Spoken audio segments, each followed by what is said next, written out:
செவ்வாய் 8ல் இருக்காருன்னா ஆயுள கெடுக்க போறாருன்னு அர்த்தம். இதுக்கப்புறம் லக்னம் சுபத்துவமாக இல்லை என்றால் அட்டமாதிபதியாகவே அந்த ஜாதகம் வழி நடத்தப்படுகிறது. வணக்கம், நான் உங்கள் விக்கி ப்ரோஸ்.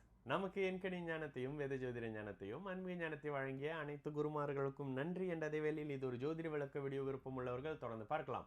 நமது Vicky Bros astrology YouTube, TikTok, Facebook மற்றும் இன்ஸ்டாகிராமை ஃபாலோ பண்ணியிருக்கக்கூடிய அனைத்து தோழிகளுக்கும் நமது நன்றிகள். ரொம்ப சிம்பிள் கேள்வி, ஒரு கேள்வி கேட்டிருக்காரு. வணக்கம் பிரதர், 8ல் செவ்வாய் இருந்தால் நல்லதா?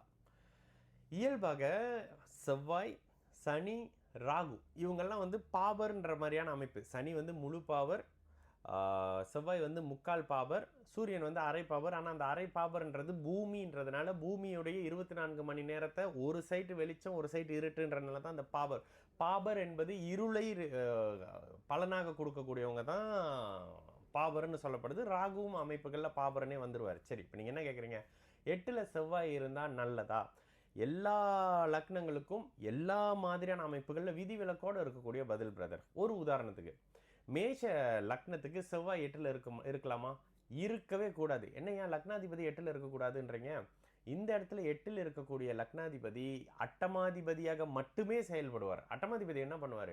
அதுவும் பாவரான செவ்வாய், சனி மட்டுமே 8ல் இருந்தால் ஆயுளை கொடுப்பார். பரிபூர்ண அந்த காரகோ பாவனாஸ்தி அமைப்புகளில் அவருக்கு 8ஆம் இடம் ஆயுளை கொடுக்கக்கூடிய இடம்.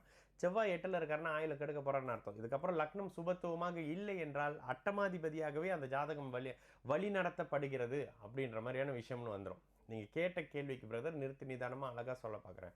அதே மாதிரி ரிஷப லக்னத்துக்கு 8ஆம் இடத்துல செவ்வாய் இருக்கலாமா? இருக்கலாம். ஏன்னா அது நண்பருடைய வீடு, திருமணத்தை தாமதப்படுத்துவார்.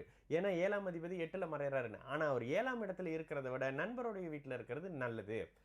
அதே மாதிரி இவர் மிதுன லக்னத்துக்கு 8ல் இருக்கலாமா? இருக்கவே கூடாது. மேஷ லக்னத்துக்கு கூட இருக்கலாம்.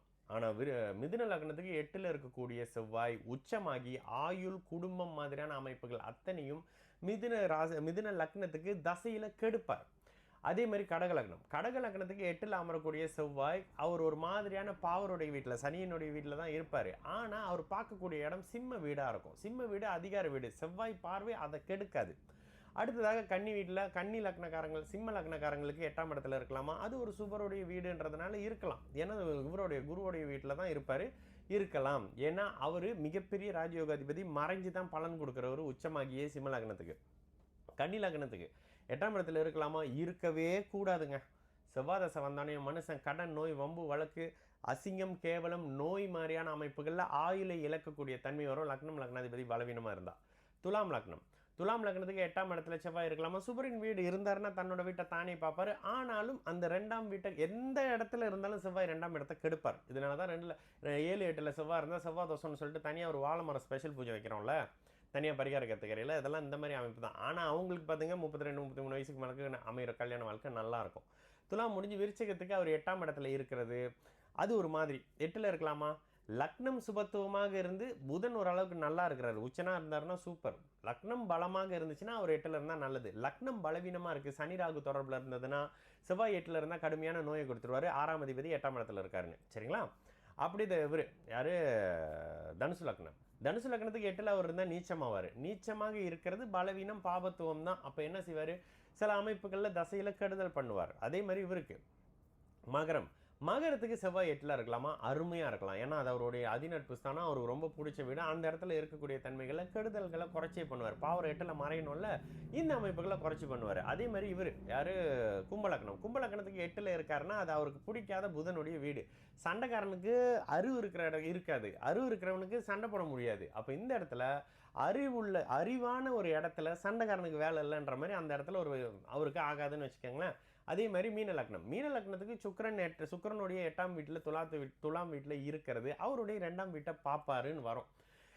என்ன இருந்தாலும் சுபருடைய வீட்டில் இருக்கக்கூடிய செவ்வாய் பரவாயில்ல, நட்பு ஸ்தானத்தில் இருக்கக்கூடிய செவ்வாய் பரவாயில்ல.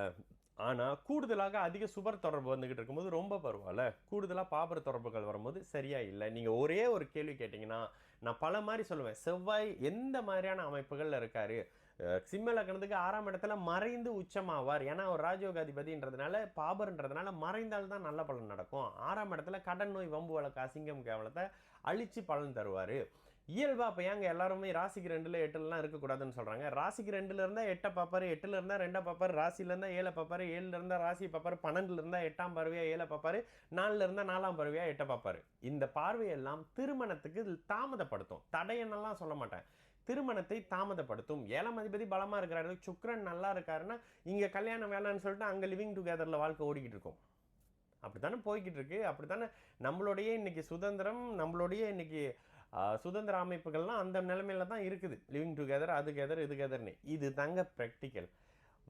வாழ்க்கையுடைய அமைப்புகளை ஜோதிடத்தை காலம், தேசி, சுருதி, யுக்தி, வர்த்தமானம்ன்ற அமைப்புகளில் காலத்துக்கு ஏற்ற மாதிரி தான் பண்ணணும். இந்த காலத்தில் நீங்கள் போயிட்டு நீங்கள் பொருத்தம்னு கொண்டுட்டு வருவாங்க, பார்த்தாக்கா அங்கே ஆல்ரெடி எல்லாம் நடந்துக்கிட்டு இருக்கோம். ஏன்னா நம்ம பார்த்துட்டு ஆமாங்க இதுக்கு முன்னுக்கு ஒரு லைஃப் இருந்திருக்குமேன்னு கேட்டால் ஏதோ ஒருத்தர் ஒத்துக்குவார். ஏதோ அண்ணங்கிட்ட பேசுகிறோம், அவர் கொஞ்சம் சில விஷயத்த சொல்ல போகிறாரு அப்படின்ற அமைப்புகளில். சரிங்களா? நான் உங்களுக்கு ப்ரோஸ், நல்லது நடக்கும், எல்லோரும் நல்லா இருப்போம். வணக்கம்.